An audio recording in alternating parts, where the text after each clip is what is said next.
The following program, Live and Learn, is made possible by Aging Partners. Find out more on their website at agingpartners@lincoln.ne.gov. Welcome to Live and Learn. I'm Kristen Stowes, and it's football season in Nebraska. What better time to have a conversation with someone who has watched most of the home football games through one eye? And that would be University of Nebraska photographer for over 40 years, Richard Voges. Welcome, Richard. It's nice to be here. It's very nice to have you here. We're going to start with a picture that you took in 1995 as a little brain teaser for our viewers to think about during our show. And could you please tell us just a little bit about the composition of this photo?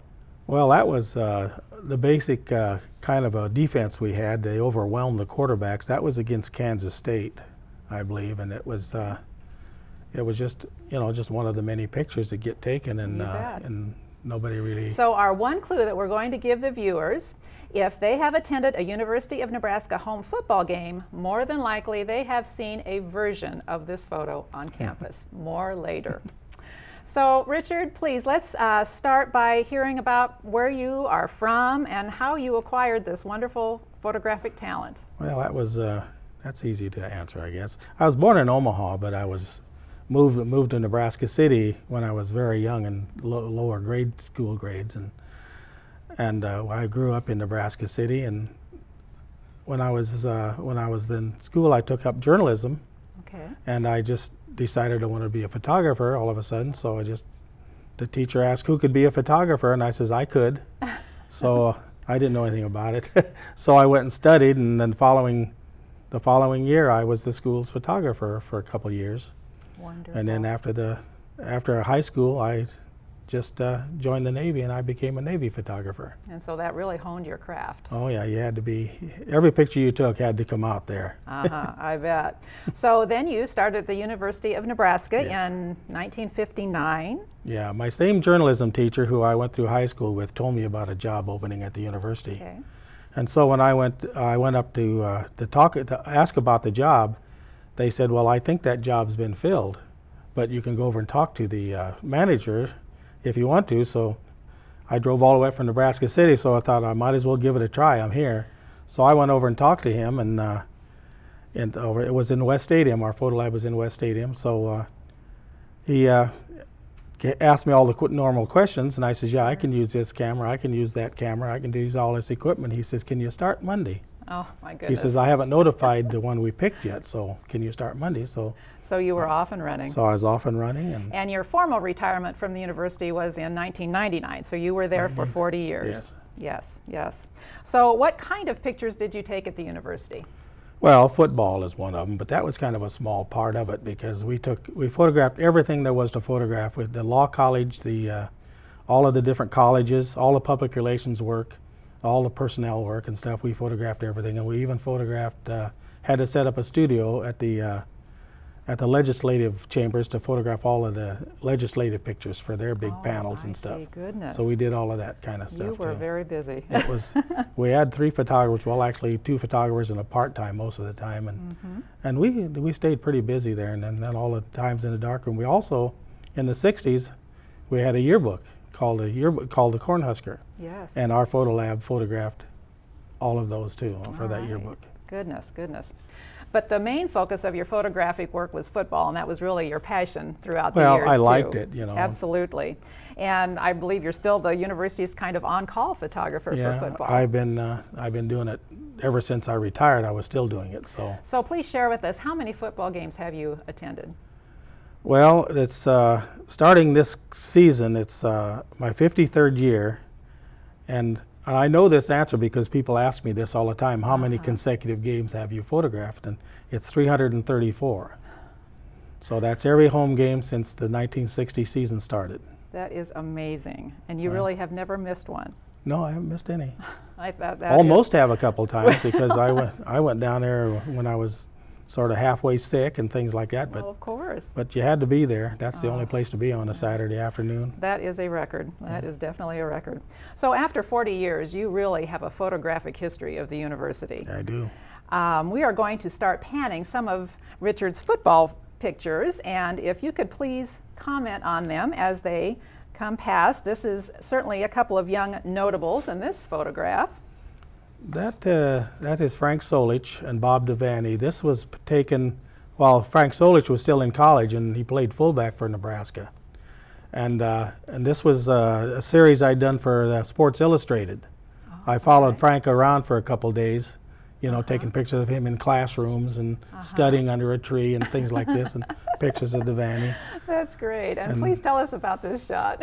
That's Frankie Solich, and I kind of staged this picture just kind of as a joke, and Frankie didn't like that picture because it made him look too small.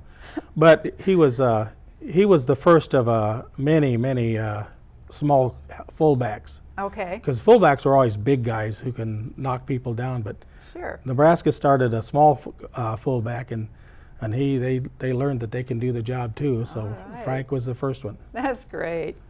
And this photo? Yeah, that was taken, I don't remember what year. I know it was in the 60s. And it was down at Kansas, University of Kansas.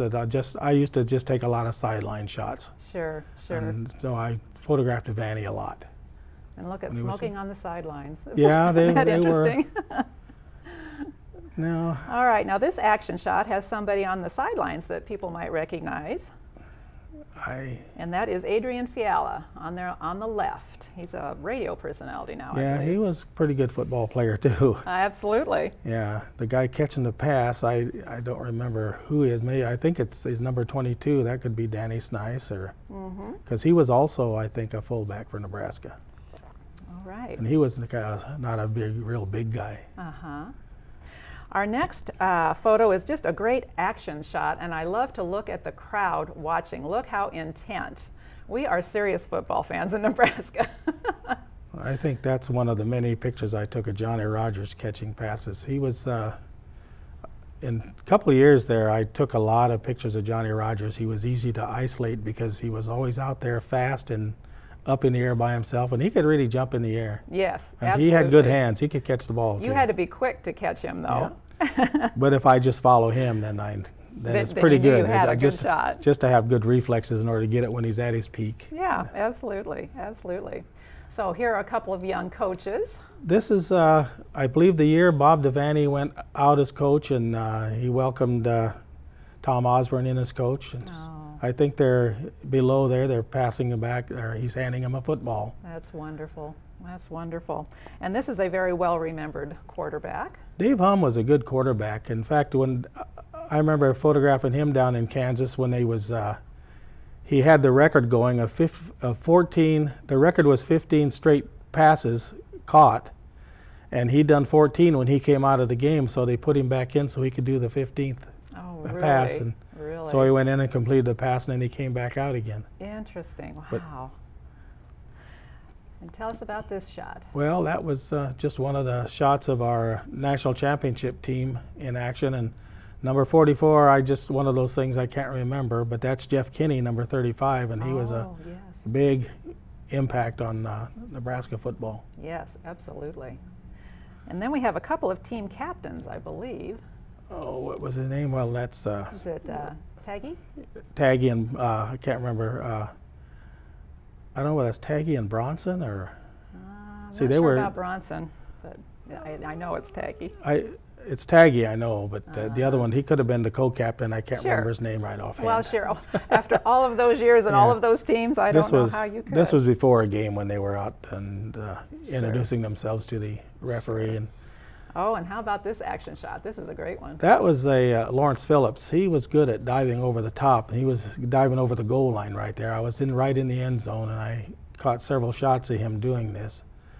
He was one of many of them that dove over the top, and you don't see too many of them doing that anymore because they're powerful. The line's powerful enough. They just shove their way through the line. Yeah. Absolutely, absolutely. And here we have another one of Johnny. Yeah, that's one where Johnny went way up in the air. And you really so you could read his moves pretty well, couldn't you?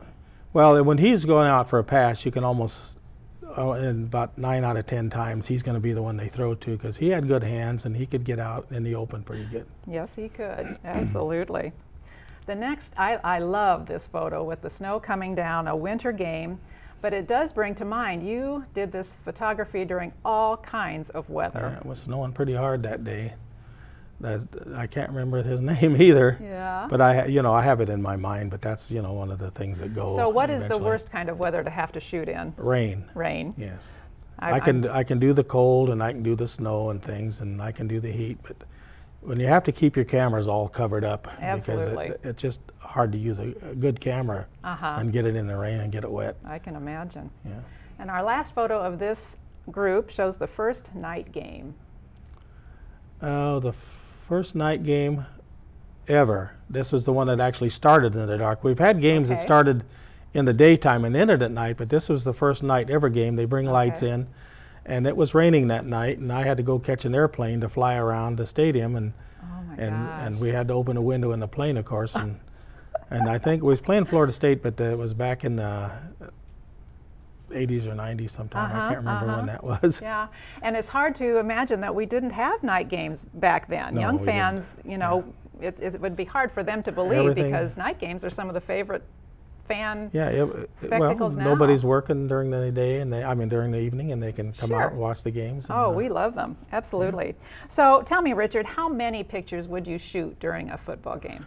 Oh, when we first started out, we'd use film, of course, and 36 exposure rolls, and would probably run through about maybe 20 to 30 rolls, depending on how much action there was in the game. And, my goodness. And of course, half of those would be throwaways because you shoot bad ones with the good ones, and you always. And of course, you had to develop all of those. And they all had to be developed and printed. Was you spent a lot of hours in the dark room after all of this. After you shoot all of these pictures, probably more in the dark room than you were at the game. That's right. It took about a whole week to print the. Here you are on the sidelines. You're in a pretty vulnerable spot. Were you ever injured? Well, not a real injury. I got a real good bruise on my shoulder one time by the smallest guy on the team. Tim Worth, he was running the ball towards the goal line, and he ran out of bounds, and his helmet hit me right here. Oh, no. So, and it hurt, but I shook that off, and just kept going. And then at the end of the game, I stopped him on the way into the locker room and asked him if he was okay. That's great. I like that a lot. I was just about 2 or 3 years ago, he was on the sidelines of a game, and we was talking about that too. Oh, that's fun. He remembered it. Fun. I bet, and you certainly did. So during the years, you really had an opportunity to shoot some dignitaries and some entertainers along the way too, which must have been very fun. We have a few pictures of those, and here is Richard Nixon front and center, and you have a fun story to share on how you actually were able to shoot that photo. Well, that photo, that was taken over at the old Coliseum, where the volleyball team players, and it was, it was off to the side, and all of the media was going to be off to the side on some bleachers. And when I went in there, I said, I would like to shoot straight on to the stage. And they says, well, all of the media goes there. And I says, well, that gives me the same old pictures as the newspapers get. And so he says, well, let you talk to the head guy, that travels with the president. Secret Service, right? Yeah. So I just told him what I wanted, and he just says, okay. He says, how about right up there where the bank of lights are? And that was just straight on and just right across the court. Wow. And so I was the only photographer up there, and I just shot a lot of pictures while I was up there. He was there to give the national championship to the Huskers. Okay, okay. I don't know if the Secret Service would give you that clearance any longer.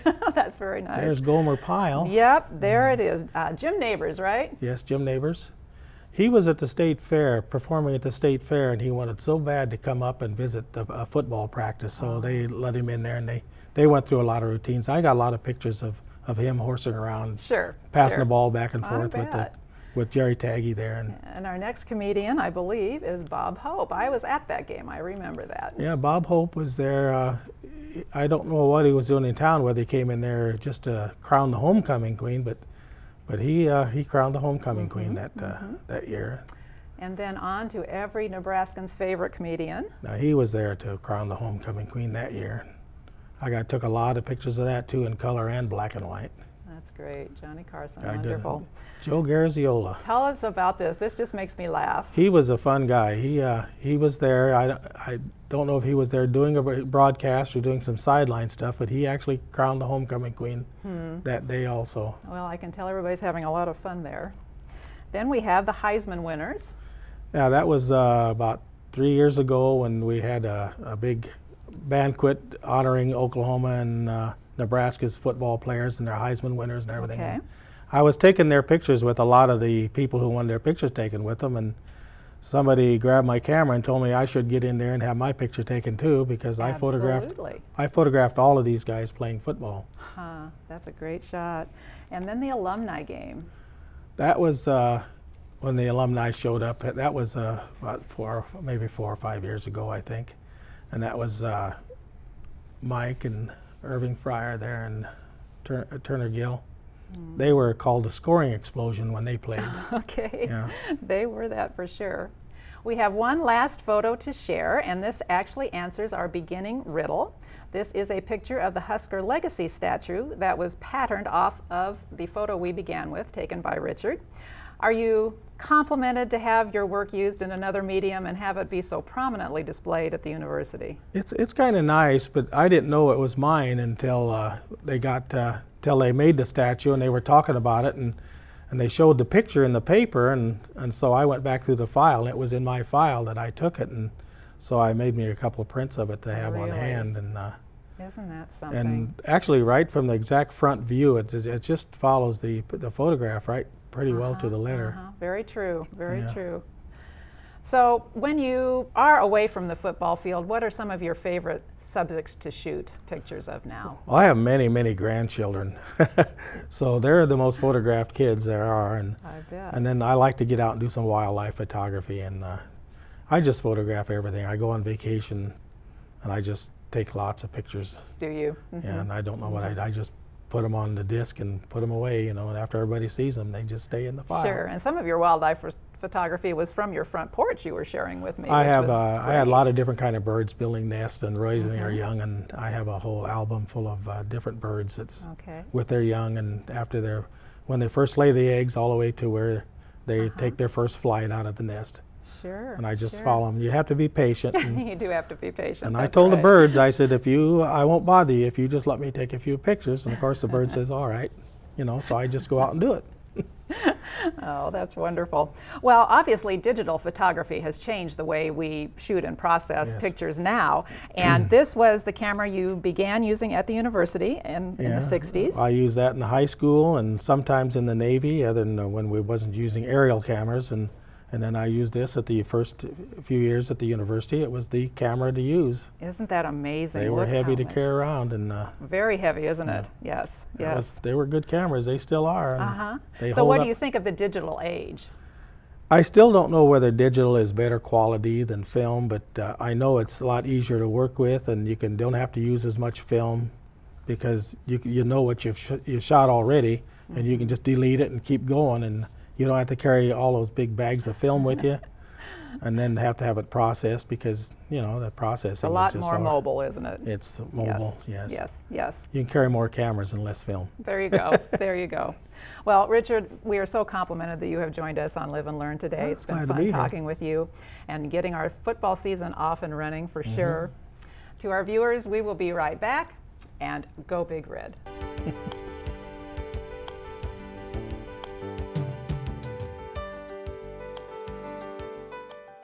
What does Medicare cover?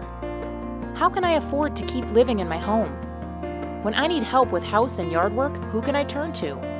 Why am I so tired? Am I eating right? Should I exercise? Where can I go for answers to my questions about aging? Aging Partners is the place to call when you have questions on aging. Our experts are here to help you with unbiased answers for you or your loved ones. Aging Partners, we're only a phone call away. Welcome back to Live and Learn. I'm DELORES LINTEL, one of the hosts.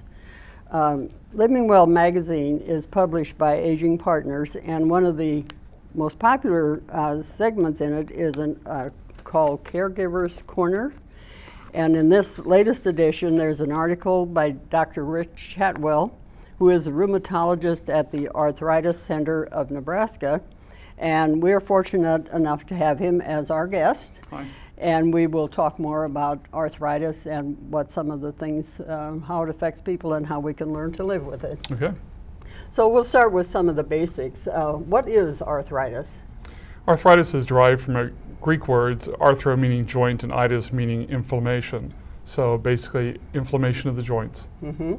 And there are many kinds. What are the most common, the ones we see most often? Right, actually there are over 100 different types of arthritis. The most common types that people are familiar with in the population would be osteoarthritis, rheumatoid arthritis, lupus, and gout. Okay. But osteoarthritis is by far the most common. And what percentage of the population is affected? It's actually quite more than most people realize. Over 50 million American adults have some type of arthritis, Really? and about 300,000 children.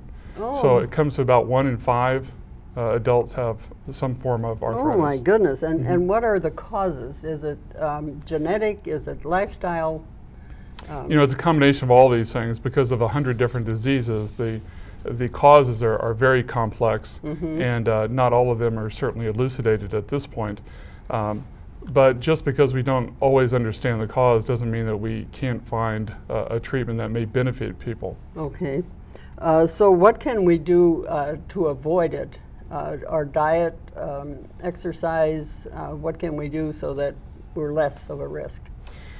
Certainly there are some things we can't do to avoid it. We can't affect how old we get. We can't affect the genetics that we inherit. We can't affect necessarily how our immune system is going to respond and the types of arthritis diseases that may entail.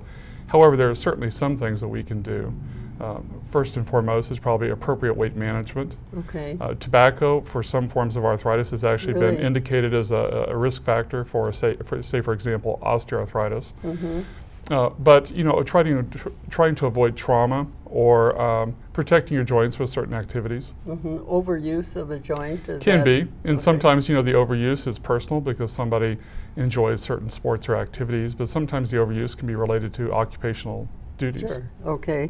And you mentioned that there's also some young people. How is that evident in young people? What is it, like rheumatic fever? Is that a form of arthritis or not?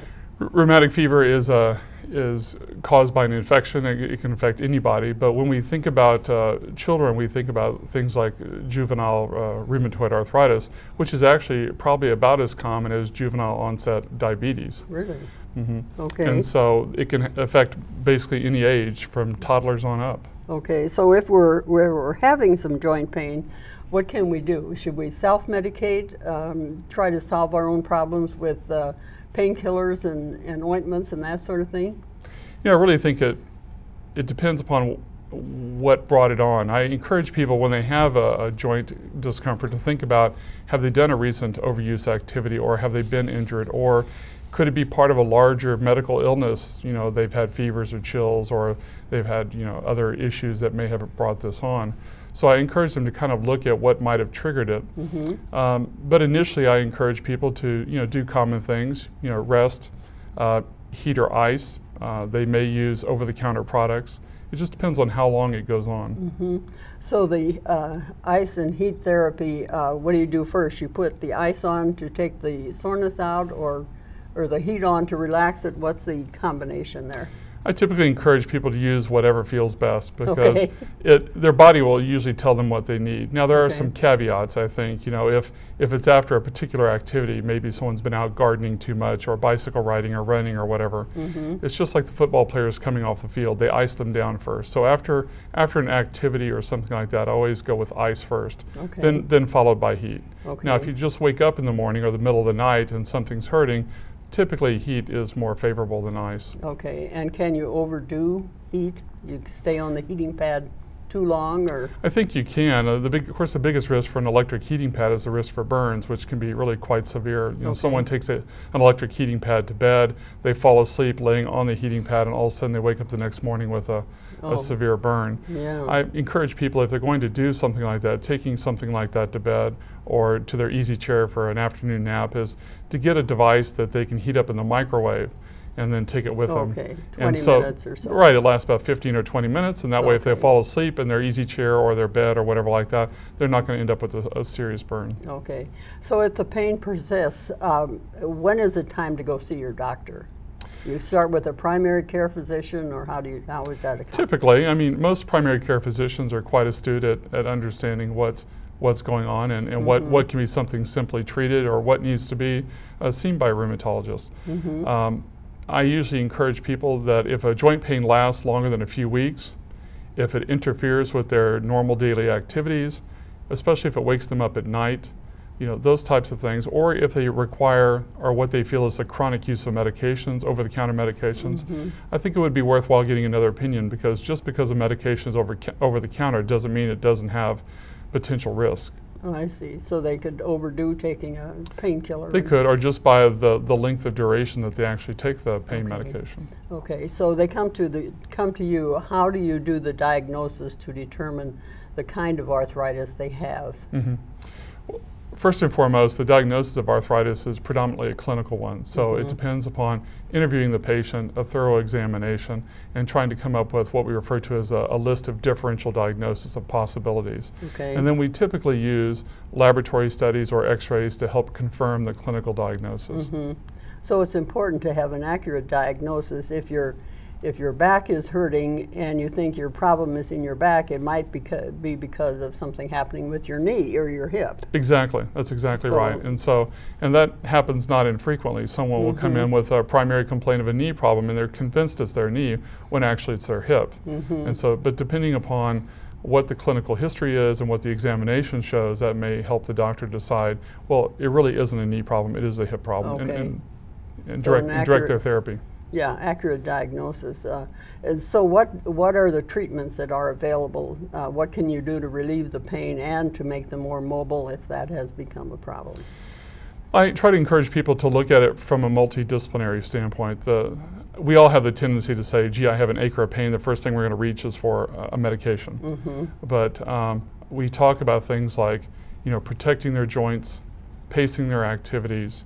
I encourage people, if they're overweight, to try to lose weight. I mean, for every pound they lose, they unload 3 to 5 pounds of stress off the knees. So for example, if someone lost 10 pounds, they would virtually unload 30 to 50 pounds of stress off their knee. Oh my goodness, yeah. And then after that we go to things like, it could be physical therapy, sometimes it could be actual joint injections or analgesic medications such as Tylenol, supplements such as glucosamine. Turmeric, the spice that makes curry and Indian food, is also known to be anti-inflammatory. Really? So are the fish oils. And then of course the things we think about, you know, the ibuprofens, the naproxen sodiums, things like that that are over-the-counter pain relievers. So I try to encompass all of those things in the treatment of a patient, depending upon what their needs are. And sometimes it might take a little trial and error, I would suppose, to everybody responds differently, and so just because you have a host of medication or therapeutic variety doesn't mean that every single type of intervention is going to work on every patient.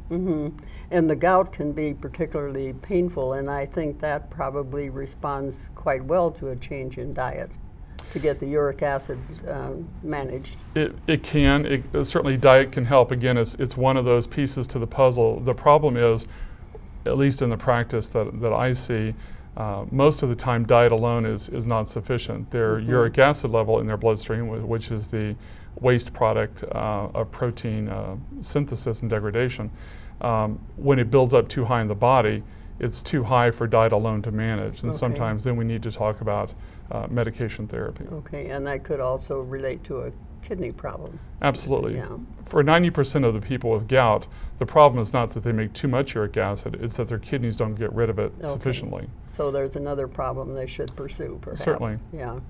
Okay, so and when the diagnosis is made and the treatments, the exercise and so forth, that has to be a consistent pattern of therapy. They come in to do exercises, they get relief, or is it something they can just do on their own after the diagnosis is made? Do you have exercise therapy and so forth that's available? Certainly. It depends again on what the trigger is. If it's an isolated event such as overuse, I mean maybe in the fall when people start trimming their hedges, they come in with shoulder pain, and usually once the hedge trimming is over and the local inflammation or local injury has been relieved, they don't necessarily need long-term therapy. But there are conditions like osteoarthritis or rheumatoid arthritis that may require regular exercise programs or things of that nature. Okay.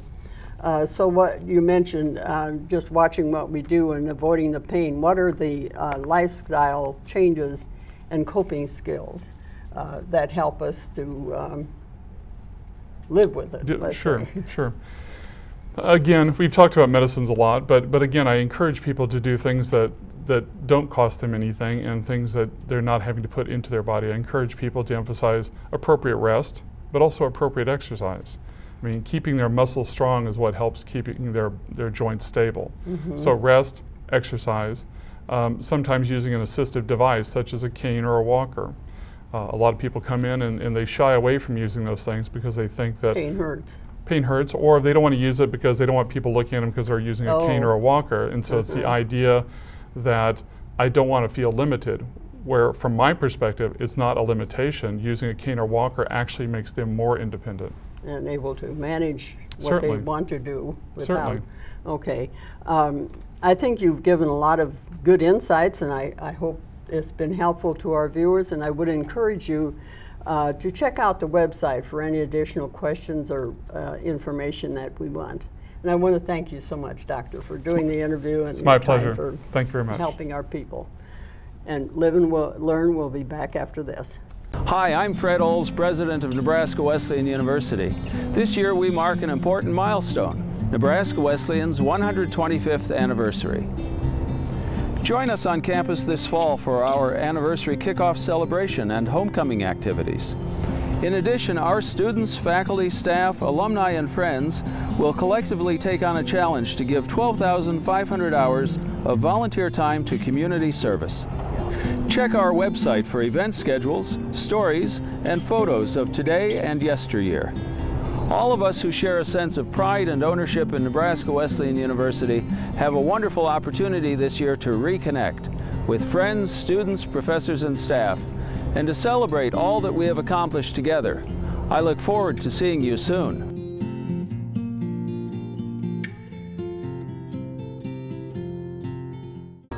What does Medicare cover? How can I afford to keep living in my home? When I need help with house and yard work, who can I turn to? Why am I so tired? Am I eating right? Should I exercise? Where can I go for answers to my questions about aging? Aging Partners is the place to call when you have questions on aging. Our experts are here to help you with unbiased answers for you or your loved ones. Aging Partners, we're only a phone call away.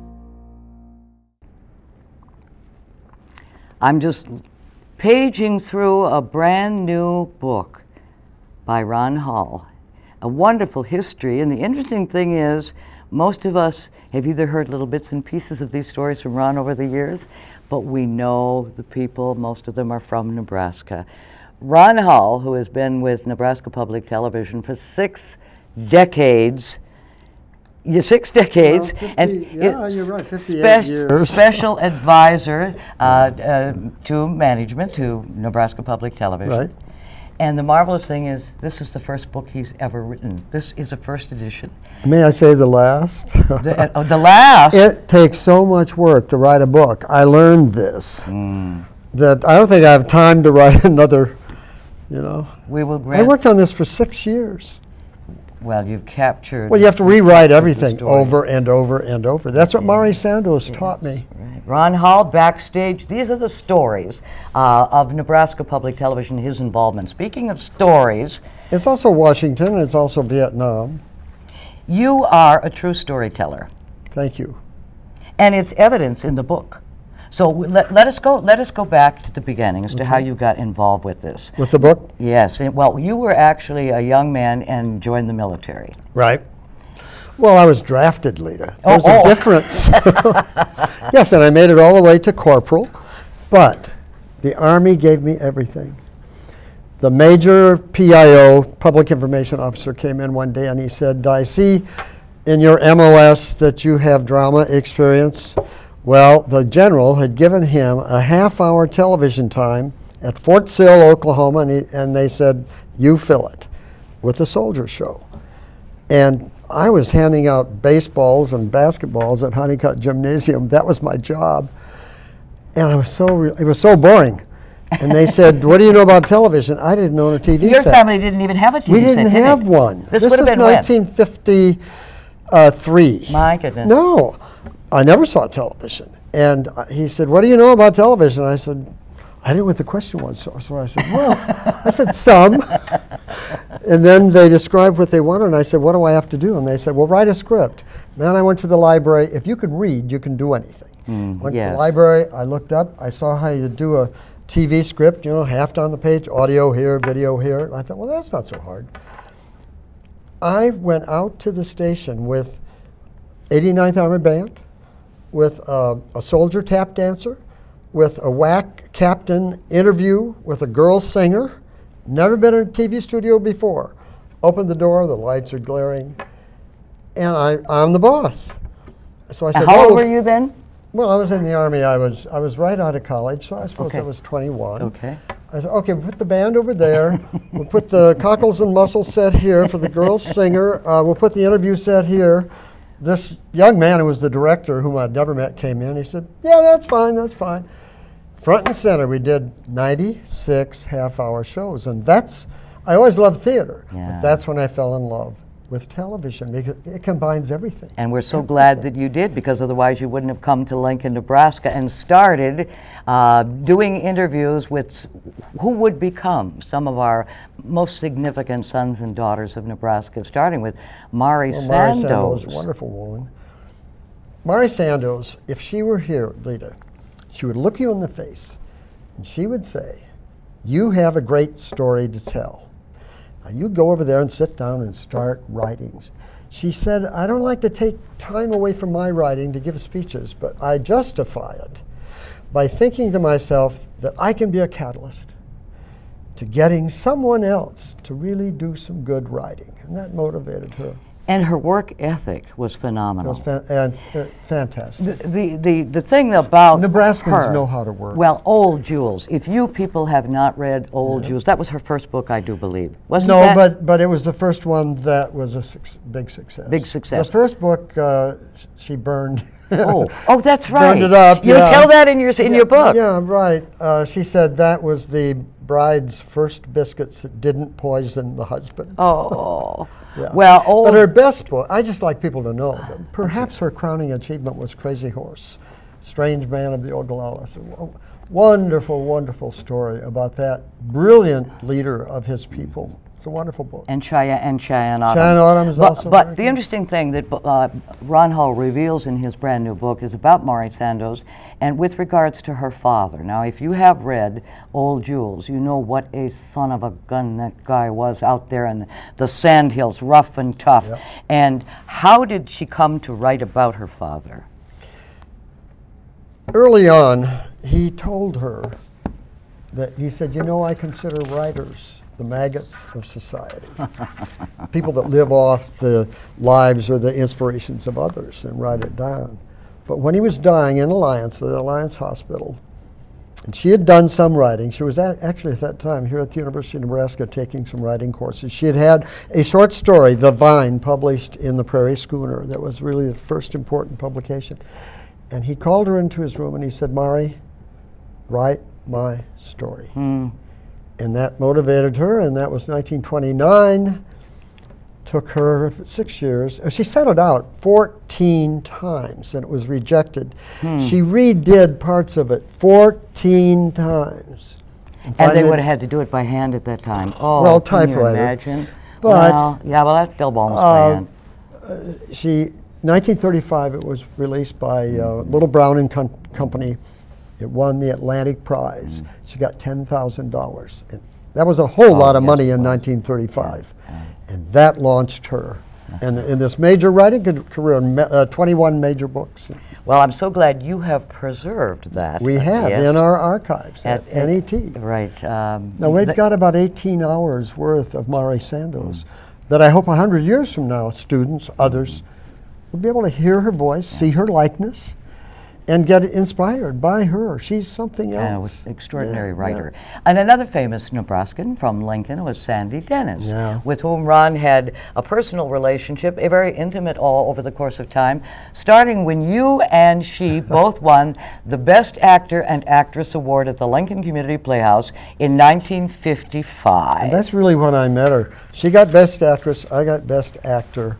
She was the shyest, little mousy girl. She was attractive looking, but just so withdrawn. Unique. She was unique, little bizarre in many ways. Yeah, I think she was an eccentric woman, as it turned out. Yeah.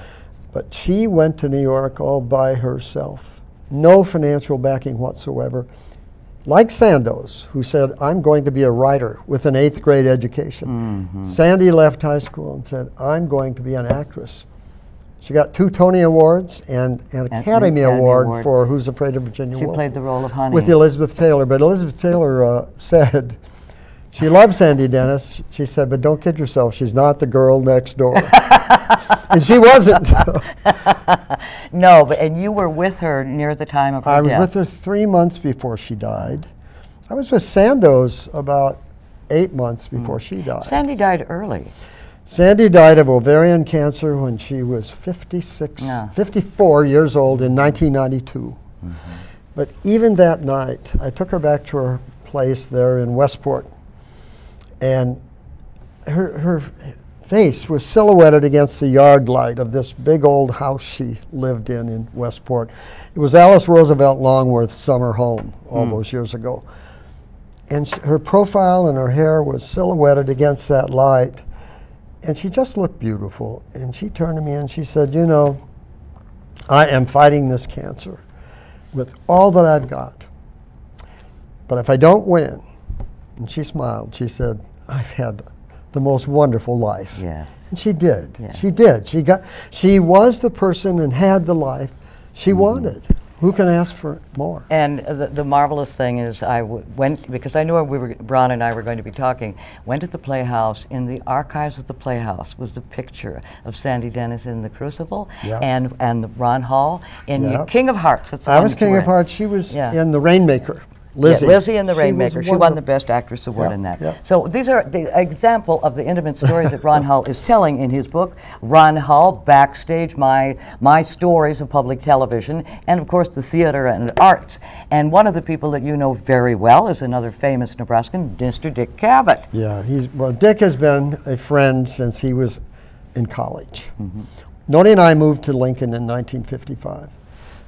The first couple practically that we met was Dick's parents. They were teachers. Dorcas and Alva. Al. Yes. Right. There's a school here in Lincoln named the Alva B. Dorcas C. Cavett Middle School. My granddaughter went there. Isn't that special? Yeah, it is. Well, they were 2 brilliant people.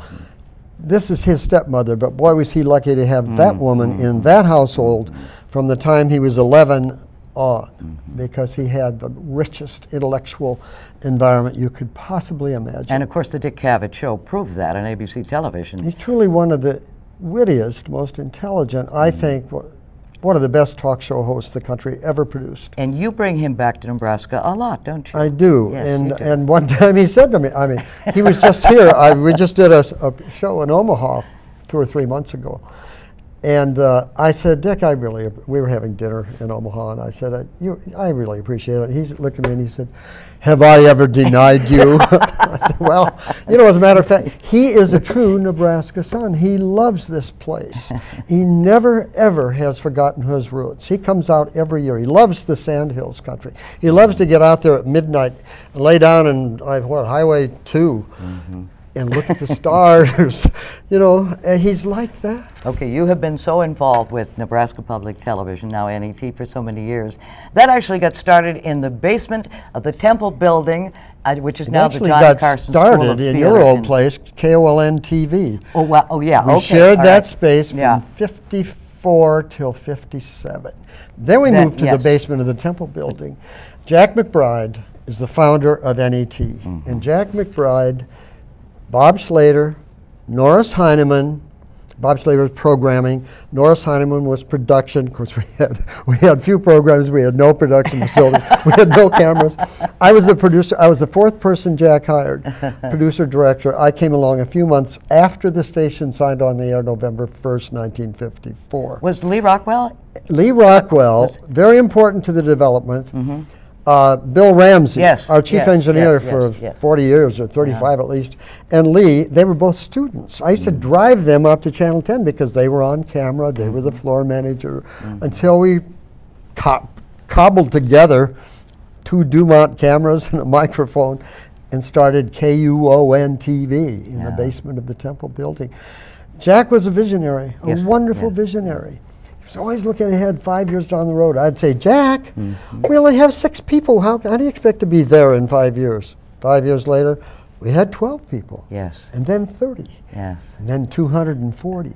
Right. You know, over the years. He was a wonderful And now man. nationally recognized as the 8th oldest public television station in the country, NET, right here in Nebraska. And people owe Jack McBride a lot.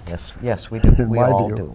Now, during this period of time, you joined the Foreign Service and went to Saigon, South Vietnam. I love to travel, and I always have this bug to be someplace else. I was recruited for that. Lyndon Johnson, our president, decided that one thing that would help win the war in South Vietnam would be to win the hearts and minds of the people. They didn't have television there.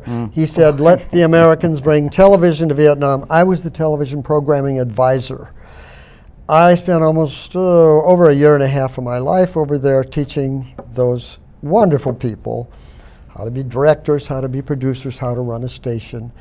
It changed my life. You're probably going to say how. That's hard to put a finger on it, except to say that it gives you so much appreciation for other people cultures, and other cultures. Well, did you speak the language? I did the best I could. I memorized as much as I could. Like, hello, how are you? Oh, that sort of thing. But and lots of pats on the back. Doing a good job. But they teach. They taught me so much more than I ever taught them about anything. Well, I loved it. You went from that, which kind of a primitive operation, to the Corporation for Public Broadcasting. Well, I came back to Nebraska, and then after 10 or 15 years, I went to CPB. And the result of that was I hope you have seen this series, I'm sure you have, The American Experience. Please tell us the evolution The American Experience, you know, one of my board members said, Mr. Hull, where are the American people not being served? And that was easy for me to answer. Because I remembered working with the State Historical Society and Sandoz and Neihart. I did a show called Yesterday in Nebraska, and I said, history. People love to know who they are and where they came from. And Nebraskans really love that history. It's been proven over and over. It took me 3 years to put the money together.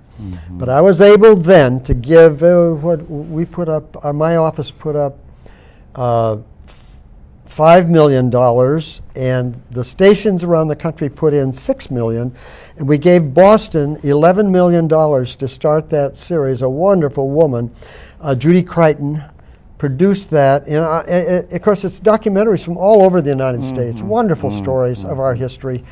It is one of the best things on public television today.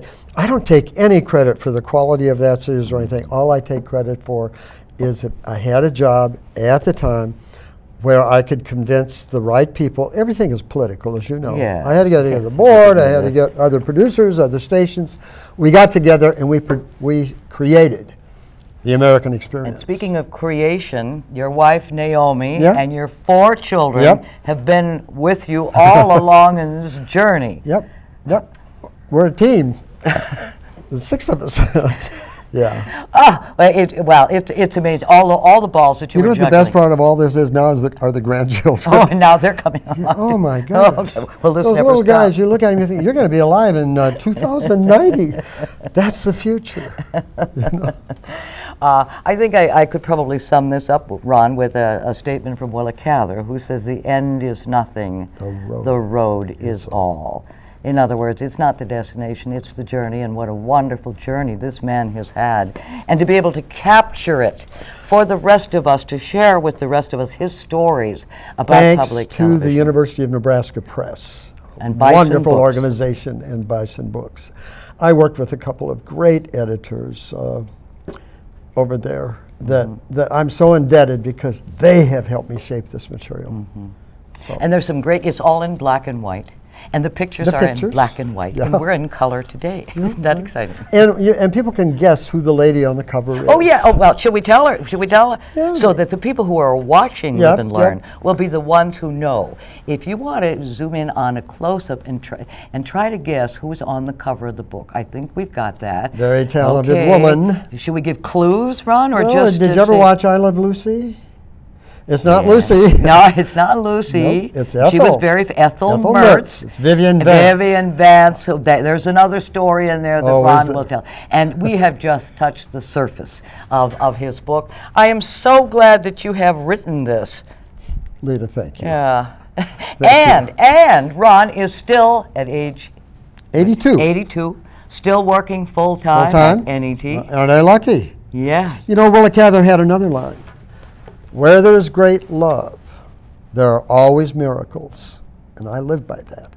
And I think if you find work that you eagerly go to every day, that is happiness. It reverberates through your family, reverberates through you, your personality. I have been so blessed, and I can't begin. There are myriad people I would have to thank. And you're one of them. You and I go back to the basement of the Temple building. I know, and Ron is also in the Nebraska Broadcasters Hall of Fame. And we've shared a life. Oh, we have. Comings and goings in the theater and television and radio, and it's just been very special. So for me, this was a real treat to read. And I'm sure that our viewers are going to be interested. It's electronically available for Kindle. Amazon.com, I think, handles that. Yes. And the release, it'll be coming out the 1st of October. So look for it. Ron, may I just give you a little hug here? Of course. I don't think we've ever. Why would you stop? Have we ever hugged in public? Oh, I don't know. But Lita, let me have the last word. Oh. Thank you. Oh, no, you're welcome. Okay. And we'll be back on Live and Learn right after this word. What does Medicare cover? How can I afford to keep living in my home? When I need help with house and yard work, who can I turn to?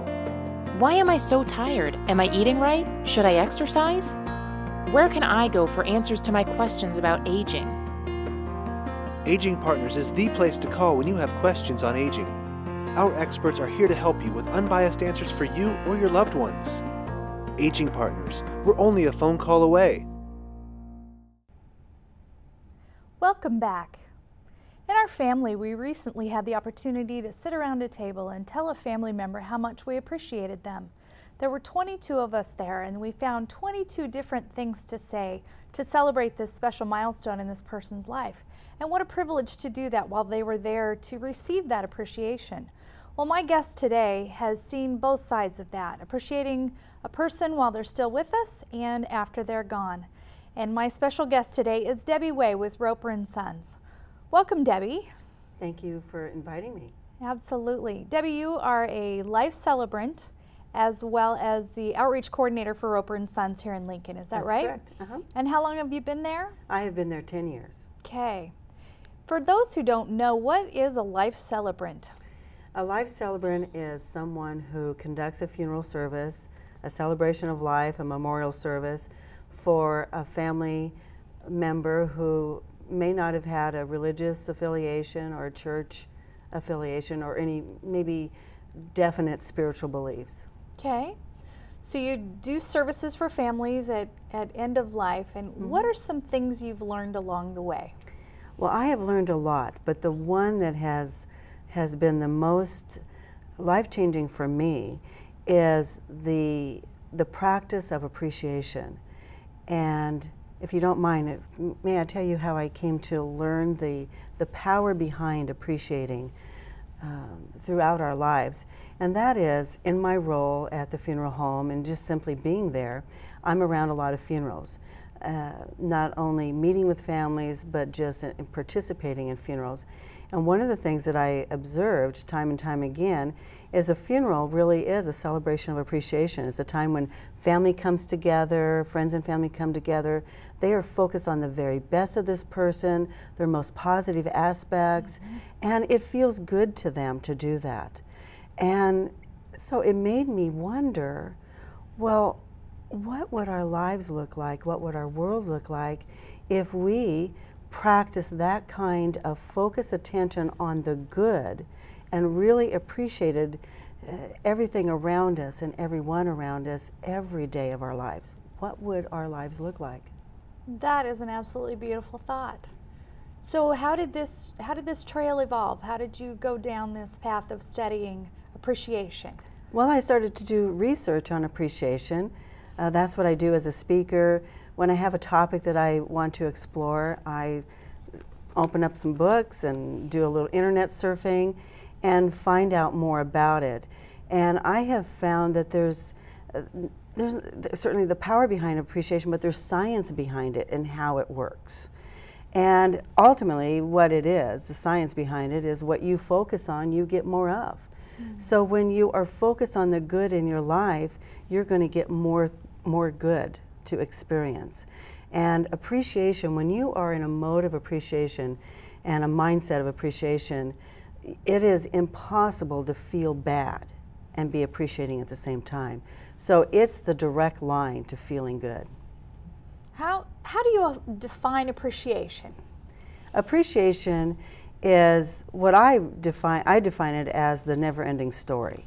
When you start appreciating something or someone, it never ends. I can sit here, I can appreciate your beautiful face, your lovely glasses, your hair, just the way you have it combed, your beautiful jacket, your clothes, and then, of course, your personality, who you are, what made you the person that you are sitting in front of me today. So you can go on and on and on, and of course that's just the parts that I can see. Then there's all the parts that I can't see that we all have. We're walking miracles, our bodies, and how we don't have to do anything to wake up in the morning.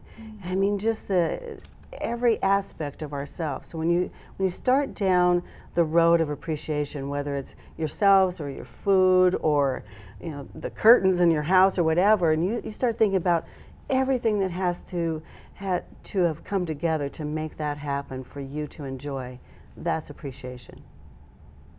That's wonderful. How do you practice this in your daily life? I practice it morning, noon, and night, but throughout the day. And since I have discovered the power of it, I have implemented it into my life, my everyday living.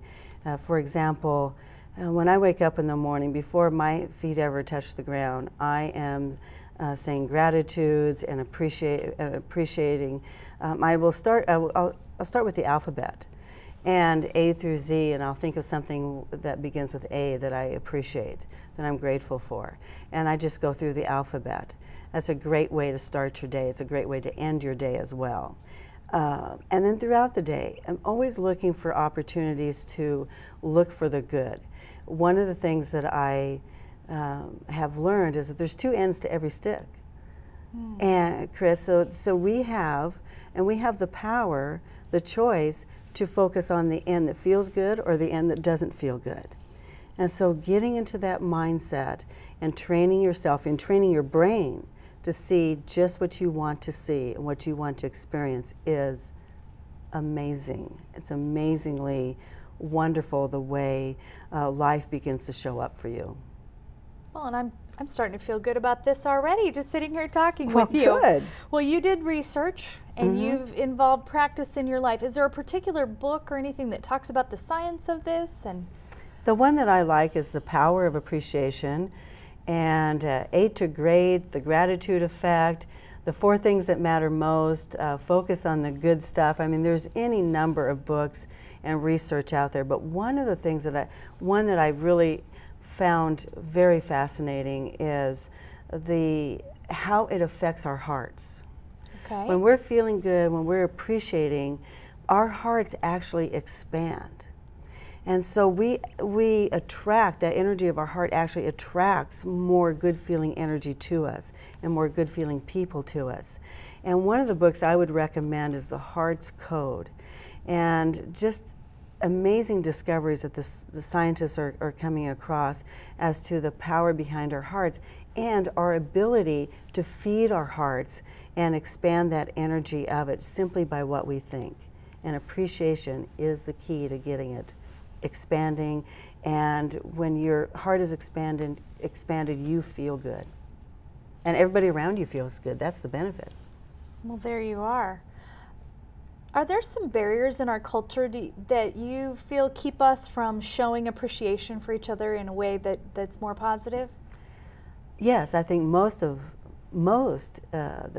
biggest factor is that we do not understand the power behind it. Simply by changing our thoughts, simply by focusing on what feels good, we don't understand the power of it. I mean, we've all had those days when we wake up in the morning and we think, oh, we dread this, or we're not feeling quite good, or whatever. And you know, I always am fascinated when people say, oh, everything happens in threes. No, they happen a lot more than in threes, because if you're not in a good place, you know, with your thoughts and how you're feeling, nothing is going to go right that day. Versus, and we've all had those when you start down that path and everything starts falling apart. Well, we don't understand, most people don't understand, you have the ability to shift that at any time, simply by changing what you're thinking about. And again, appreciation is a great way to get you to feeling good and understanding, feeling those good feeling thoughts, living them. Living them out every day. Besides the alphabet, Debbie, do you have other ways that you record gratitude and appreciation? Yes. One of the most powerful is this. I tell people, explain to people, or ask them actually in my presentation, is there any relationship you would like to change? Would you like to have the power to change your relationships in your life and you never have to say anything to the other person? Well, of course, everybody answers yes.